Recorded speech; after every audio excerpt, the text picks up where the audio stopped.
de perdre. Mais ça leur arrive. Mais maintenant, ça arrive que maintenant, ils perdent régulièrement à Wembley, les Anglais.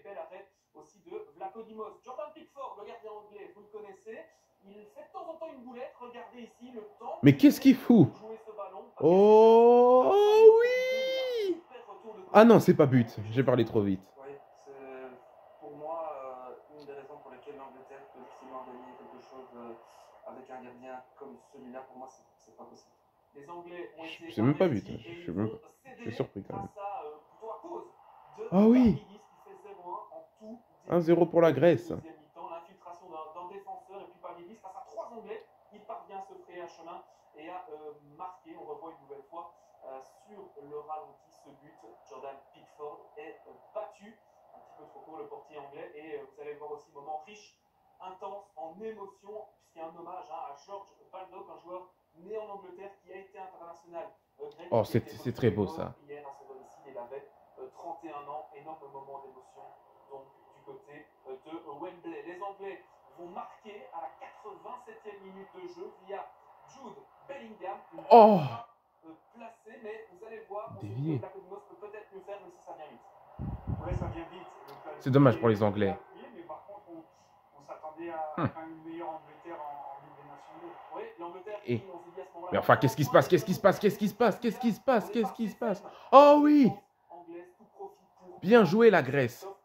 Chez l'Angleterre. Alors que l'Irlande a gagné de l'autre côté.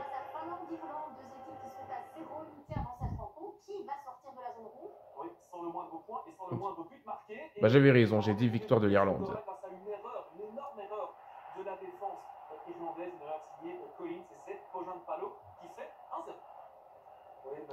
Oui, Et la Finlande, ça devient compliqué pour eux, hein, cette Ligue des Nations. La Finlande est très catastrophique. Honnêtement, là, il n'y a pas d'explication. Ok, là, ils vont ouvrir le score. Ils ouvrent le score. Complètement trop Finlandais. faible. Le coach finlandais a l'air sympa. Réaction irlandaise peu avant l'heure de jeu, très bon coup franc de Brady, et c'est Scales, le défenseur du Celtic, qui fait un Ah, partout. il est roux. Bon ballon, beaucoup de tête. Ouais, ça c'est bien. Ouais, c'est très compliqué. Le coup de pied arrêté est super bien Voilà, tiré. Finlande. Il est puissant, il est placé. Ouais, la Finlande qui est moins bonne qu'il y a... Les Irlandais qui vont bien finir par émerger en fin de match avec une belle action de qu'il y a quelques années, là. Il y a 3 ans, à l'Euro 2020, où ils avaient les Noirs. Oh oui! Oh, quelle frappe! Oh, la retransmission pour l'Irlande! Génial ici, l'utilité d'aller le chercher en deuxième zone et puis voilà, la finition. Contrôle frappe difficilement fermé. C'est l'occasion de clôturer ce groupe B en voyant le classement pour rappeler aussi que lors de la prochaine journée, c'est Finlande, Angleterre, Grèce, Irlande et donc la Grèce qui est en tête de Wow, ce groupe. la Grèce surprenante. Plein d'Angleterre deuxième et donc toujours la Finlande bloquée à 0. Ouh là là. Du groupe 2, on passe en Ils affrontent l'Angleterre. Norvège, Slovénie, ce sont là aussi deux équipes en tête du groupe avec 4 unités. Duel là aussi très intéressant avec un Anthony Moussa. L'Angleterre, ouais, match compliqué pour l'Angleterre. Pour la Finlande, ça va être très compliqué pour la Finlande ce match. Prochain match. Le voici, Anthony Moussa. Il prend le ballon et on sait ce qu'il est capable de faire dans cette position. Très belle frappe. C'est repoussé par Oblak et qui très évidemment au bon endroit. Erling Haaland. Pauvre Oblak, hein. En 36-4 pour lui. Mais quelle équipe, cette équipe de Norvège, pour ajouter Odegaard qui est encore blessé, qui est capitaine à Arsenal. Ah mais c'est bien la Norvège, ils progressent, hein. Même des encore par leur portée. Il y a la Slovénie, l'Autriche et le Kazakhstan. Il y a moyen pour la Norvège, hein.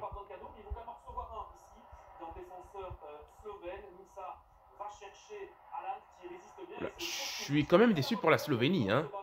Je m'attendais à mieux de leur part, à qu'ils se prennent 3-0 comme ça. Et à impressionner depuis qu'il est passé à Gand. Il a quand même fait une fameuse carrière. Il se retrouve maintenant à l'Atlético Madrid. Sorlotte. Impressionnant, Sorlotte. Il a mis un quadruplé au Real Madrid.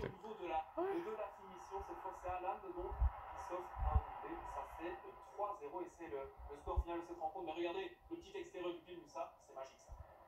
C'est bien joué et ça c'est l'équipe préférée d'Haaland, je pense. Il est un peu décalé sur le côté, on le trouve facilement et c'est Ouais, première fois que la Slovénie perd depuis une dizaine de matchs, hein. Là aussi beaucoup de buts Anne dans cette rencontre et là aussi un début en fanfare. Vous avez perdu face Danemark là dans le dernier match quand même. Ah ça va, maintenant l'Autriche ça va beaucoup mieux, hein. On sent là qu'il y a une grande différence entre les deux nations quand même. On sent la récupération. Et le Kazakhstan est quand même dans un groupe relevé. Il y a quand même l'Autriche. Ah, Rangnick, ça va mieux maintenant.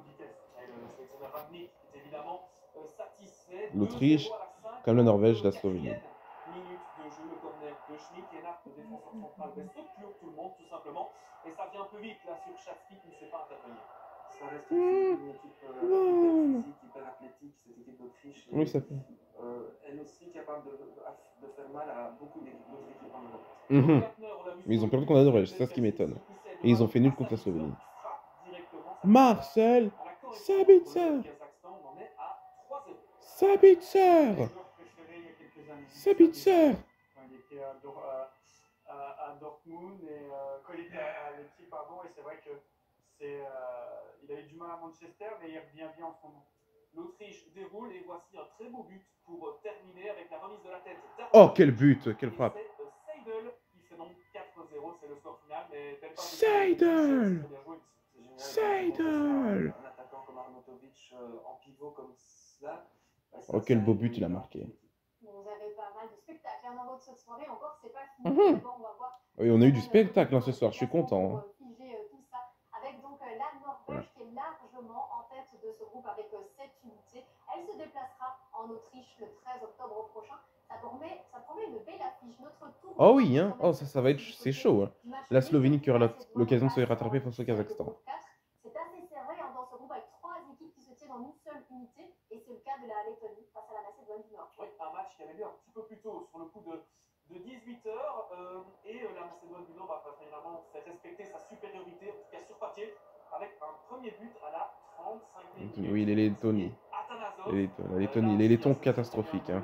Collectivement parlant, et cette passe aussi de Elmas, petit ballon sauté. Oui, le petit ballon piqué, c'est super bien. Pour le capitaine, il s'est planté. Le capitaine Letton. On file en deuxième mi-temps, 70e minute de jeu. Jamili pour le 0-2. Là, j'insisterai plus sur la défense et ses carences, son manque de vitesse sur ce deuxième ballon qui se fait complètement surprendre. Et on va quand même avoir un troisième but dans les arrêts de jeu signé Elmas, le joueur de Leipzig, qui est le meilleur joueur de cette équipe de la Macédoine du Nord. Je vous laisse, messieurs, admirer. Ils sont meilleurs. Parfois, ça suffit. Par contre, on a envie de vous entendre sur les îles Féroé qui recevaient l'Arménie. Oui, avec un premier but qui arrive à la 37e minute de jeu, signé Benjamin Sen. Il frappe ici en Oh, quelle frappe, quel but. 1-0 pour les îles Féroé. Oh, mais quelle reprise à la Benjamin Pavard. Oh, mais quelle reprise de la part des îles Féroé. Purée, même les petites équipes nous ont proposé du spectacle. L'égalisation de l'Arménie via Zelarayan, très beau coup franc. Le gardien finalement n'a pas vraiment bougé. On a eu du spectacle ce soir en vrai. Même les petites équipes nous ont proposé du spectacle, comme les îles Féroé et l'Arménie.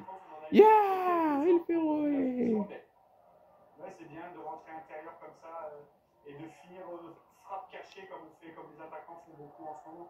Les Arméniens vont quand même finir par revenir à égalité et prendre un point de ce Pauvre les îles Féroé. Il y a Mangelian pour le 2-2 à la 93e minute de jeu. Et on termine donc avec le classement pour clôturer ce tour d'Europe avec cette Ligue C. Et donc la Macédoine du Nord, là aussi, large leader de ce groupe. Elle va se déplacer du côté de l'Arménie.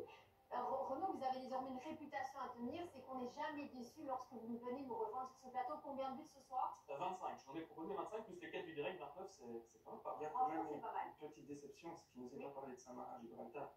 Ah oui. Une prochaine fois, Thomas. Si t'étais la cerise sur le gâteau, mais vous inquiétez pas. Ah ben oui. Il interviendra lundi au Stade Roi-Baudouin parce qu'on sera tous ensemble pour vivre une rencontre. Ben oui, pourquoi il a pas parlé de Saint-Marin-Gibraltar? C'est parce que c'est deux équipes de merde. Vous avez donc compris que ça se passait en deux temps. Dès 20h, nous serons sur RTL Club avant de basculer sur RTL TV. Belgique-France, lundi 14 octobre. Le choc. Damien, au vu de cette soirée qui était quand même votre première des Diables Rouges, ça équivaut à une naturalisation. C'est pas n'importe quel match, hein. Un Belgique-France comme ça. Un Belgique-France, vous allez le vivre comment lundi? Du côté de la France. Oui, mais vous voyez comment votre perspective? Ah, d'accord, c'est là qu'on je reste quand même assez chauvin dans le milieu du foot.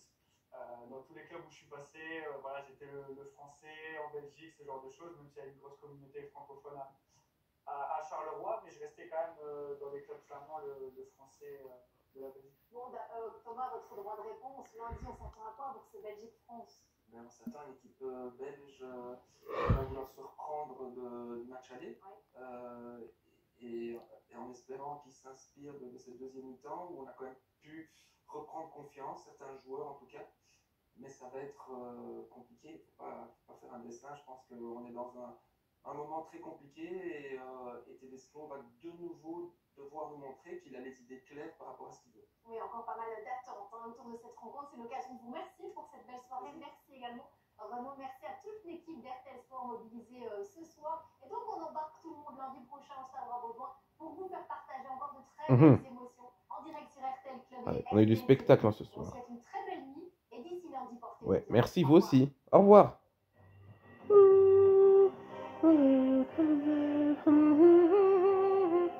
Je sais en l'Ukraine.